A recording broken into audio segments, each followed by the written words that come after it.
ஒரு ஸ்திரீ ஒரு குழந்தையை சுமக்கிற பொழுது 9 மாதங்கள் வலியிலும் வேதனையிலும் பலவிதமான உடல் உபாதைகளிலும் துக்கப்படுகிறது போல உனக்குள்ளே நீ சுமக்கிற அநேக காரியங்கள் உன்னை துக்கப்படுத்துகிறது. ஆனால் ஒரு நாள் வரும், அந்த குழந்தை இந்த உலகத்திலே வெளிப்படுகிற பொழுது இதுவரைக்கும் சுமந்த துக்கத்தை எல்லாம் மீறி ஒரு தெய்வீக சந்தோஷம் அவளுக்கு உண்டாகிறது. அதுபோல நம்முடைய கர்த்தர் சொல்லுகிறார், அதுபோல. அப்படி என்று சொன்னால் என்ன அர்த்தம்?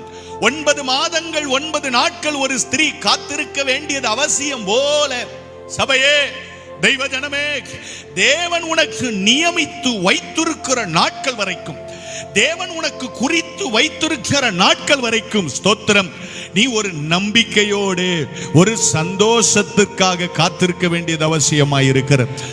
ஒரு நாள் வரும், அந்த நாளிலே உங்கள் துக்கம் எல்லாம் சந்தோஷமாய் மாறும்.